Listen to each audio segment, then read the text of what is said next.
नाज़ break खां पोइ हिकु ॿीहर प्रोग्राम में अव्हांखे चऊं था भली कार ऐं हींअर सीनियर सहाफ़ी ऐं तर्जनिगार आमिर खाकवाणी साहब असां सां टेलीफोन लाइन ते मौजूद आहिनि। उन्हनि सां पाण ॻाल्हि ॿोल कंदासीं मुल्क में जेका ही समूरी सूरत हाल है उन ते। आमिर खाकवाणी साहब बहुत शुक्रिया, आपने हमें वक्त दिया।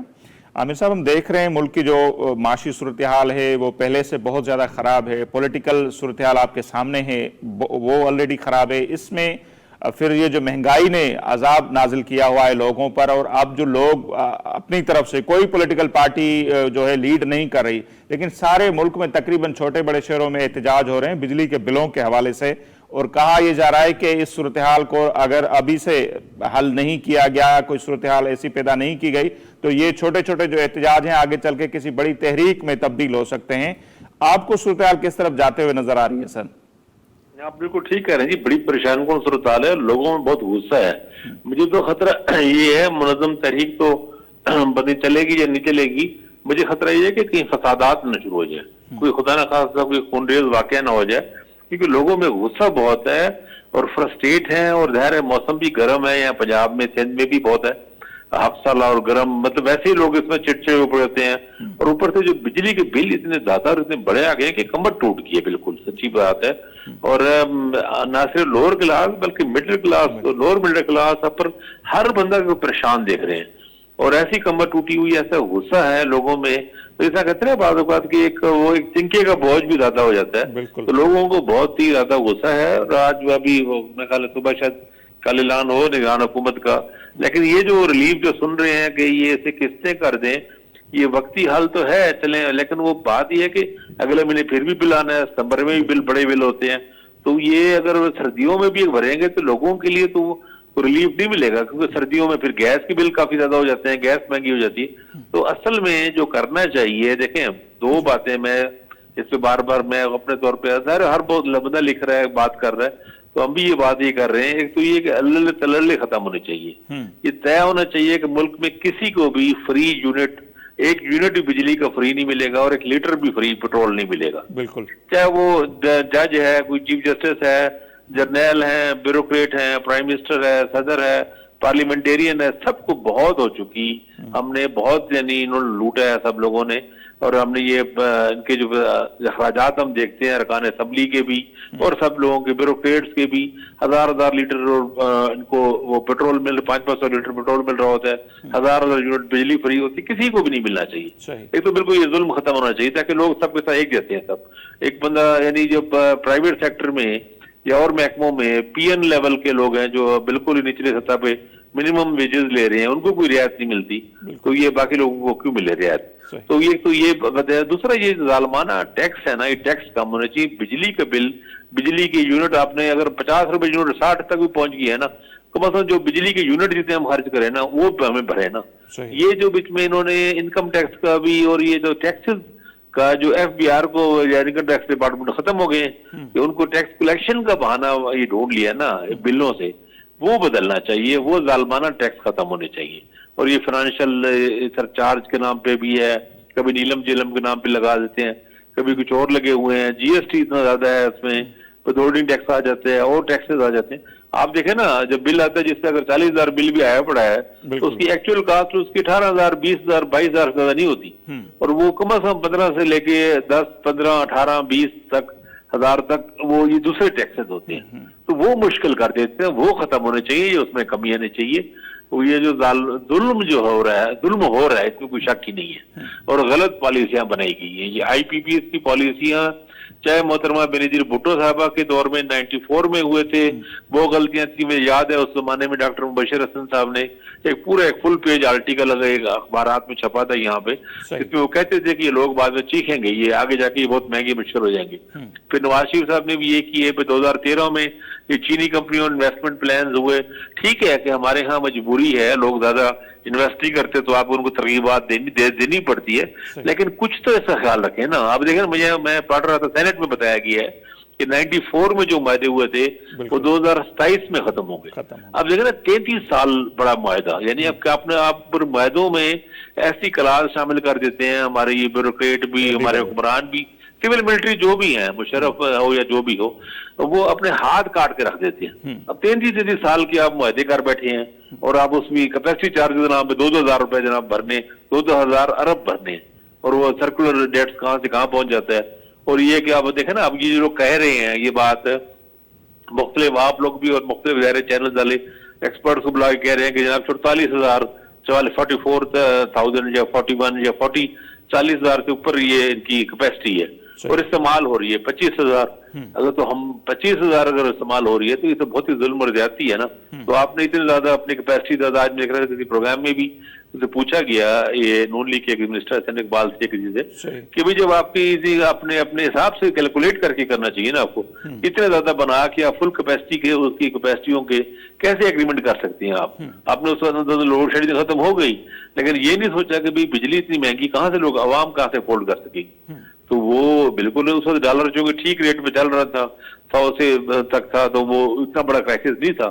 अब जब ये हो गया तो ये सोचना चाहिए था ना, जब डॉलर में देने हैं तो डॉलर तो किसी टाइम में ऊपर नीचे होते रहते, और ज़ाहिर हो ही है मुशर्रफ दौर तक 60 में था, तो फिर नवाज शरीफ दौर में आते थे, वो जरदारी साहब के दौर में 80 तक पहुंचा और फिर बाद में 100 तक हो गया, तो 60 से 100 दिन के सामने ही हो चुका था ना। बिल्कुल, तो ये देखना चाहिए था। ये बड़े गलत फैसले हमारे हुए हैं हाइडल पे। देखिए मैं एक बात यहाँ पे कहता रहा हूँ उपांग साहब, और पंजाब में जर्नलिस्ट को नहीं समझते, मैं बहुत सालों से ये मैंने अखबारों में भी बहुत लिखा है कि कालाबाग डैम को छोड़ जाएं, भूल जाएं। हमारे यहाँ पंजाब में हमेशा हर जर्नलिस्ट जो है पंजाब के पी को कह के जी कालाबाग डैम बनना चाहिए जी, और देखें सिंधियों ने, ये पॉलिटिशियंस ने इसको मतलब, मैं हमेशा ही कहता हूँ यार ये अच्छा है बुरा है, अब वो हो गया कंट्रोवर्सी ना, अब उसे छोड़ दें, इसे 25 साल 30 साल के लिए इसे फ्रीज कर दें, जो बना सकते हैं वो बना लें। मुशर्रफ दौर में भी हम कैंपेन चलाते रहे, लिखते रहे, अखबारात में कॉलम लिखते रहे, बात करते रहे कि यार ये भाषा बना दो, या जो दूसरे अब जो दासू वगैरह बन रहे जो या इधर पहाड़ी इलाकों में, कश्मीर में या उधर इलाकों में छोटे छोटे डैम्स बन सकते हैं, नीलम झेलम वगैरह बनाए उन्होंने, और तो ये डैम्स बना लो, कालाबाग को भूल जाओ। कालाबाग के चक्कर में 20 साल और जाया कर दिए, तो ये हम लोगों की बड़ी गफलत हो गई है ना। हाइडल इतनी सस्ती हाइडल बिजली थी, वो हमने ब्लंडर, हम इनकी बात इसलिए कह रहे हैं, हमें पता, हमें ये बात कहना चाहिए, हमारे लीडरों ने ये जो ब्लंडर किए हैं, नालायकी सारे इसमें शामिल हैं उसमें, तो ये हमें इनकी गलतियों में बात करनी चाहिए ना। इतनी सस्ती आपके पास 1 लाख जो कह रहे हैं कि यूनिट का जनाब उसका आपके पास है। मुझे याद है कश्मीर में, आजाद कश्मीर में अतीक अहमद खान प्राइम मिनिस्टर थे, हम वहां पे गए, मीडिया के लाहौर के लोग वहां पे विजिट था हमारा, तो उन्होंने बताया कि 40 से 50,000 मेगावाट बिजली का आजाद कश्मीर में पोटेंशियल है। तो उसमें से मेरे ख्याल में सिर्फ 4,000 ही बन रही है, 3-4,000 जो उससे भी कम है शायद। तो वो भाई आपको उसका पैसे, उसको आपको एक्सप्लोर करना चाहिए ना, उसका इस्तेमाल। और उस तरह देखें मुशर्रफ दौर में इतने अच्छे मौके थे, फंड्स भी बहुत सारे आ रहे थे, पैसे आ रहे थे, हालात अच्छे थे। अगर ये 2006-7 में उन दिनों में अगर भाषा शुरू हो जाता तो भाषा बन जाता, कितना अगर लेट भी हो जाता, 10 साल की जगह 12, 14, 16 साल बनते, तब भी ये ऐसे 2020 में मुकम्मल हो जाना था। और भाषा के बाद बूंजी डैम बनना है, जो रन ऑफ रिवर डैम है, उसमें स्टोरेज का इशू भी नहीं है, लेकिन 7,000 मेगावाट बिजली है सस्ती, जो चंद रुपए में 3-4 रुपए के हिसाब से पड़नी है। तो आप देखें ना, 4,000 भाषा और बूंजी बने 7,000, तो 11,000 मेगावाट, वो अब कितनी सस्ती हाइडल ऐड हो जाएगी, तो आपकी कास्ट आधी रह जाएगी बिजली की। तो यहाँ पर तो आपको पता है खातून साहब, बड़ा मसला आके बनता है ना एतमाद का फुकदान है। जैसे पहले डैम बने, सिंध को ये खातरी करवाएगी, कोई कैनाल नहीं निकलेंगे। कालाबाग डैम पर भी इशू यही था ना, जुल्फिकार अली भुट्टो साहब ने गारंटीज दी थी, उन पर अमल नहीं हुआ। अब अगर हम देखते हैं सीजनल जो कैनाल बने, हमें कहा गया कि बारिशों के सीजन में चलेंगे, अब वो 12 महीने चल रहे होते हैं। कहा गया कि बिजली के लिए भाई जरूरी है उनको चलाएं, और जो कुछ हो रहा है, एक तो ये सिंध का बड़ा मसला। अब आ जाए मुस्तकिल तौर पर पानी भी हमारे पास नहीं होता, वो भी एक सीजन आती है तो सैलाब आ जाते हैं, एक सीजन में बहुत सारे एरिया होते हैं जहां खुश्क साली होती है, और जिसमें सिंध में हम बोलते हैं कि डुकार वाली सूरत हाल, मतलब लोग। जी बिल्कुल सही बात है, सही बात। देखें मैं तो ये गोपांग साहब, मेरे तो ये अपनी एक तयशुदा रहे है, इस किस्म के मसले में ना मसाइल की शिकायत ये चूंकि सिंध से ज्यादा आती है, तो ये जो इरसा है इसकी सरबराही तो मुस्तकिल तौर पे अगले 20 सालों के लिए सिंध को ही दे देनी चाहिए, ताकि वो उनकी इंजीनियर बैठे हों, एक जिम्मेदार लोग बैठे हों, और वो ये अगर ये एतमाद का बहरान मसला हो ही ना। एक बात तो ये है। दूसरी बात ये मैं ये कहना चाह रहा हूँ कि जो रन ऑफ रिवर डैम्स है ना, वो रन ऑफ रिवर डैम में पानी का स्टोरेज नहीं होती, वो तो आपके वो पानी का टिल्ट ऐसे होता है कि टरबाइन लगा के वहां से बिजली पैदा हो जाती है ना। जिस तरह मेरे ख्याल में कुछ ये जो बन रहा है दासू है, ये भी रन ऑफ रिवर है, नीलम झेलम भी रन ऑफ रिवर रहा, उसमें तो पानी स्टोर ही नहीं होना ना, जो पानी पीछे से आ रहा है आगे जा रहा है तो वो वही आगे जाना है। तो रन ऑफ रिवर डैम भी बहुत सारे बन सकते हैं, छोटी छोटी जगहों पे 1-1, 2-2, 5-5 मेगावाट के भी बन सकते हैं, पहाड़ों में, नदी नालों में, बहुत सी जगहों पोजीशन ऐसी है, उसको एक एक्सप्लोर करने की जरूरत है। और कालाबाग डैम को भूल जाए ना, अगले 20 साल में भूल जाए, चले अब 2023 है ना, 2040 में अगले लोगों को फैसला करने दें, अगली जनरेशन को फैसला करने दें, 15 साल बाद, 20 साल बाद, 25 साल बाद, अभी जो और मुतबादले हैं वो बना लिए जाए ना इस दौरान, ताकि अपने मामला तो बेहतर हो ना आपके। आप मतलब और डैम बन जाएंगे तो बस ये कालाबाग की ऑप्शन तो रहेगी। अगर कल को एतमाद का वो बुरहान वाला मसला खत्म हो जाता है और चीजें ठीक हो जाती हैं, अगली नस्ल को फैसला करने दें। ये मतलब कौमों को आगे बढ़ना चाहिए ना, थोड़ा मैच्योर फैसले करने चाहिए, पॉलिसी होनी चाहिए जो नजर नहीं आती।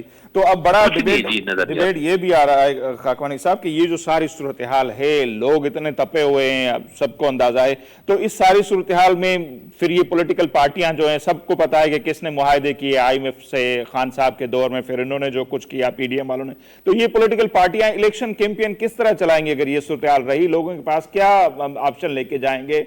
लोग तो जाहिर सी बात है अभी जितना गुस्सा है, ये अगर जाएंगे मैदान में तो इनसे तो वो जरूर अच्छी तरह पूछेंगे। तो इलेक्शन कैंपेन चलाना इन सारी पॉलिटिकल पार्टीज के लिए कितना मुश्किल हो जाएगा आपके ख्याल में? मुश्किल हो गया, सही बात है आपको।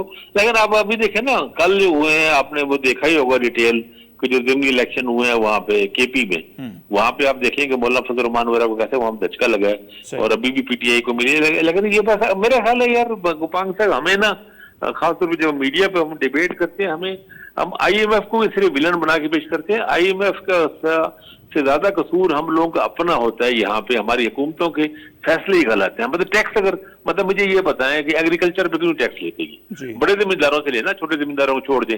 प्रॉपर्टी पे क्यों टैक्स लेते? इतनी बड़ी बड़ी प्रॉपर्टी टाइकॉन्स हैं, प्रॉपर्टी स्कीमें बनती बेतहाशा। अब आप जानते हैं, आप तो जानते हैं कि प्रॉपर्टी में भी कितने मीडिया हाउसेस बन गए हैं, प्रॉपर्टी मालकान। सर मैं आपकी बात कर रहा हूं, लेकिन वो जो मुबशर अपना ये थे, अपने इंटरव्यू दिया था जियो पे जिन्होंने, शब्बर जैदी साहब ने, उसने सारा टोबैको से लेकर वो जो स्टील माफिया से लेकर इंडस्ट्री से लेकर ये लैंड वाले, इसके बाद जैसे ज़राअत का आपने कहा तो उन्होंने कहा कि शाहिद कुरैशी की क़यादत में 40 MNAs आगे जो मुख्तलिफ पार्टियों के थे कि ज़राअत पर टैक्स मत लगाओ, कहीं पर वही कोई कोर कमांड आ जाता है, पेट्रोलियम स्मगलिंग को मत रोकें, ये लोगों का कारोबार यहाँ पर। ये वो एक सारा जो इंटरव्यू आपने यकीनन सुना होगा, वो सारा मतलब इसी पे ही था कि हमारा मुल्क क्यों नहीं सुधर रहा। तो सही बोल रहे हैं, जिन पर लगना चाहिए टैक्स उन पे तो ये नहीं, और गरीब लोगों पर। कल परसों एक वीडियो चल रही है सादिक संजरानी साहब के हवाले से, वो एक लान में बैठे हुए हैं, वहां पर बड़े बड़ी AC जो है वो चल रही है, लान में बाहर बैठे हुए हैं। कहीं हम देखते हैं बेदरीक इस्तेमाल होता है गाड़ियों का, पेट्रोल का। तो मसला तो वही है ना सर। आप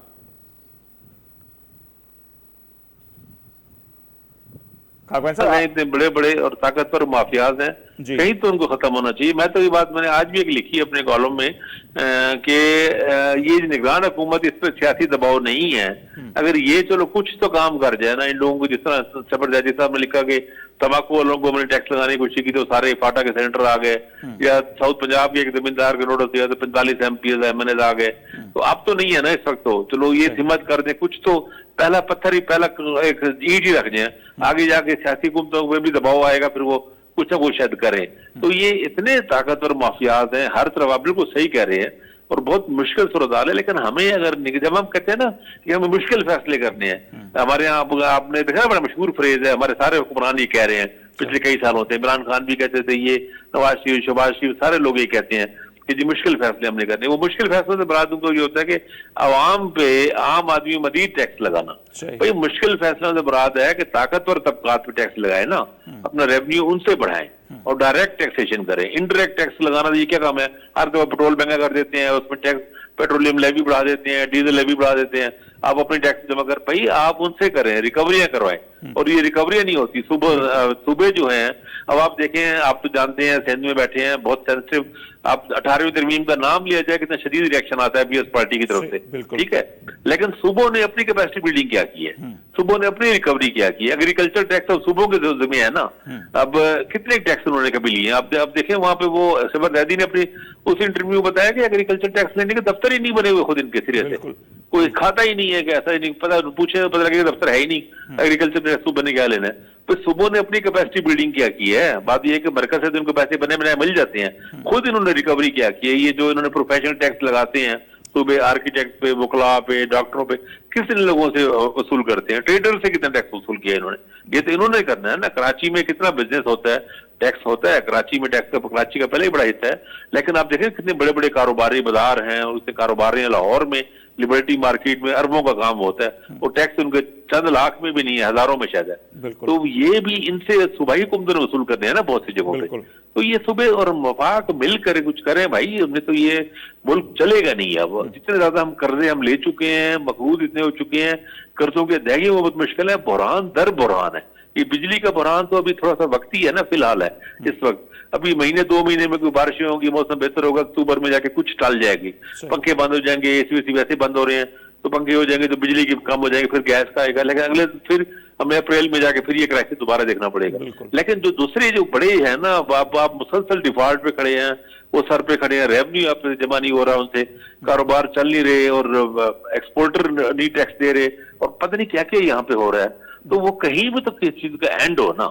अब ये लोगों का एहतजाज है, लोगों से आम आदमी देखें, आम आदमी वापडा की बात कर रहे हैं। अब आपको पता है वापडा तो सिर्फ इस वक्त दरियाई बिजली पैदा कर रहा है। सही। ये जो सारा ये जो बिजली के कुंडों का, मतलब मेरा ये सवाल है, आप कराची में बैठे हैं, कराची में बारे में इतने लाइन लॉसेस कहा जाता है कि 50% के करीब लाइन लॉसेस हैं कराची में, कुंडे वहां बहुत से लोग डालते हैं। आखिर उस कुंडे सिस्टम को कभी किसी ने तो खत्म करना है ना। कराची शहर में खत्म करें, जहां जहां है, कबायली इलाकों में है, कहीं पे है, जहां पे है खत्म करें यार। लोगों पे बहुत जुल्म हो रहा है, और वही है ना सर, वो उसको रोकना इदारों की जिम्मेदारी है, लेकिन वो अपनी जिम्मेदारी अदा नहीं करते। उसका फिर क्या करते हैं कि जिस गली में ज्यादा बिजली चोरी हो रही है, आप एक्स्ट्रा जो बिल है, दूसरे जो लोग बिल दे रहे हैं उन पर एक्स्ट्रा बिल डाल देते हैं। देखे ना कितना जुल्म है।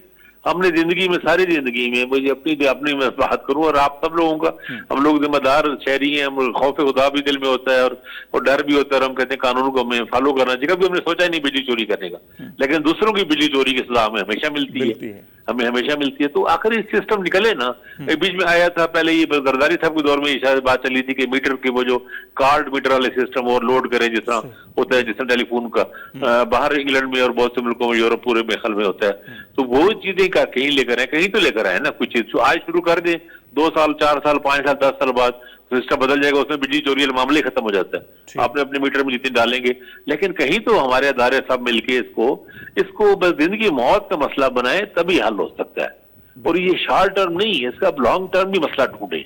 शॉर्ट टर्म चल करें ना, फौरी तौर पर चलो ये किस्तें हो जाए, कुछ हो जाए, कोई टैक्स कम कर दें, कोई 300 यूनिट को कोई रिलीफ दे दें, कुछ करते हैं, ठीक है, लोगों को सांस लेने का मौका मिल जाएगा। लेकिन ये जब तक आप लॉन्ग टर्म चेंजेस नहीं लेकर आएंगे और चीजों को बदलेंगे नहीं, तो सस्टेनेबल नहीं है, हम सस्टेन नहीं कर सकेंगे। तो अब हमें, मेरे ख्याल है, निकलना चाहिए। और बहुत अच्छी बात है, मीडिया में इन चीजों पे डिस्कस हो रहे हैं, बात कर रहे हैं, एक्सपर्ट्स भी आ रहे हैं, लोगों का शऊर का लेवल भी बेहतर हो रहा है, लोगों को समझ भी चीजों की आ रही है। तो बस बहुत ही गुस्सा आता है, हम सभी ज़ाहिर फ्रस्ट्रेट है, हमारे इख्तियार में कुछ नहीं है। हम यही है, जिस तरह आप लोग प्रोग्राम कर रहे हैं, हम लोग बात कर देते हैं, व्लॉग बना लेते हैं, लिख देते हैं, हम अपनी आवाज उठाने की कोशिश कर रहे हैं हर जगह पे। लेकिन कहीं ना कहीं पर हमें मसलों का हल निकालना है। कोई तो जुर्रत करे ना लोग, कोई लोग तो जुर्रत करे ना, सियासतदान। अब आप देखें सारे एहतजाज में सियासी पार्टियां गायब है ही कहीं नजर ही नहीं आ रही, क्योंकि वो उनके भी बहुत सारे स्टेक्स हैं, बहुत सारी चीजें हैं।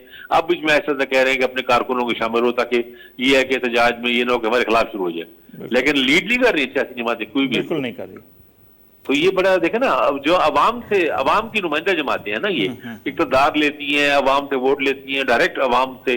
तो ये क्यों गायब है आखिर? सारी पीपल्स पार्टी है, PMLN है, सारे हैं, ये सब इनके किया धरा है। लेकिन ये कहते हैं हमारा किया धरा नहीं, तो फिर अवाम के साथ तो जुड़े ना, मतलब बिल्कुल नहीं है अवाम के साथ इतना बड़ा गैप है। बस आपकी तजावीज़ बहुत अच्छी हैं, और हम तो दुआ ही कर सकते हैं और तजावीज़ ही दे सकते हैं। अभी अमल तो उनको करना है, और लोगों ने इस तरह प्रेशर डेवलप करना है ताकि पॉलिटिकल पार्टीज जो है मुस्तकिल कोई हल ढूंढें। ये जो हम शॉर्ट टर्म एक लेके आते हैं हल, उनसे मसाइल हल नहीं होते। बहुत शुक्रिया आमिर साहब, खाकवानी साहब, आपने हमें वक्त दिया। नज़ीर आमिर खाकवानी साहब जो मौक़िफ़ अवां जे साम्हूं आहे, ॻाल्हि उहा ई आहे त ड्रिघे मुदे वारियूं पॉलिसियूं हिन मुल्क में कॾहिं कोन ठहियूं आहिनि। कंहिं बि मामले ते वक़्ती तौर ते ईअं हूंदो आहे, को बि मसइलो थी वियो, जीअं थींदो आहे पोइ जांच कमेटी ठही वेंदी आहे, कंहिंजे लाइ को जेको हूंदो आहे मुआवज़े जो ऐलान थी वेंदो आहे, उनजे लाइ इहो मशहूरु आहे त इहे फायर ब्रिगेड जो कमु कंदियूं आहिनि। को बि वॾो वाक़ियो थी वञे, हादसो थी वञे, जांच कमेटी ठाहे छॾी, का कमीशन ठही वई, कंहिंखे मुआवज़े जो ऐलान थी वियो, मतिलबु माठार। हिन भेरे बि इहो ई पियो थिए जो एॾा जेके आहिनि टैक्स लागू कया विया आहिनि बिजली ते, उहे टैक्स घटाइण जे बदिरां इहो चयो पियो वञे, अञा ताईं ऐलान न थियो आहे त किस्तूं करे तव्हां बिल अदा कयो, मतिलबु वक़्ती तौर ते किस्तूं ई ॾियो, पर वरी नेक्स्ट मंथ थींदो, उनखां पोइ जेसि ताईं गर्मियुनि जी सीज़न हले थी, इहो को हल कोन्हे। ऐं जीअं खाकवाणी साहिबु चए थो त मराती याफ़्ता जेको तबिको आहे उनजे लाइ तमामु घणो ॻाल्हायो वियो आहे। जन ते टैक्स लागू थियणु खपनि, उन टैक्स कोन्हनि, जन जे लाइ बिजली या पेट्रोल ऐं इहे मुफ़्त न हुजणु खपनि, उन्हनि खे हर शइ मुफ़्त मिले थी ऐं पोइ जंहिं अंदाज़ में उहो उनजो इस्तेमालु कनि था उहो बि जे साम्हूं आहे। त जन खां सभु शयूं वसूल करणु खपनि ऐं जेके ॾियण जी सघ रखनि था उहे कोन था ॾियनि, न उहे टैक्स था ॾियनि, न उहे पैसनि जो पेट्रोल ख़रीद कनि था, न उहे बिजली जो बिल ॾियनि था। बाक़ी जेको कुझु थिए थो उहो आम माण्हुनि खां ई उगाड़ियो पियो वञे, जंहिंजे करे बि माण्हू तमामु घणा फ्रस्ट्रेट बि नज़र अचनि था, परेशान हाल बि आहिनि। हाणे ॾिसूं था त ही निगरान हुकूमत माण्हुनि खे केतिरो रिलीफ ॾेई सघे थी, ऐं ही जेके पॉलिटिकल सभु पार्टियूं आहिनि उन्हनि जे लाइ तमामु वॾो मसइलो आहे, ख़ासि तौर ते जेके PDM में शामिल पार्टियूं हुयूं त उहे इन सूरत हाल में इलेक्शन कैंपेन कीअं हलाए सघंदियूं। बहरहाल अॼु जेको असांजो प्रोग्राम आहे हिते पंहिंजे पुॼाणींदो थो पहुचे, असांखे ॾींदा इजाज़त, हले के बाद।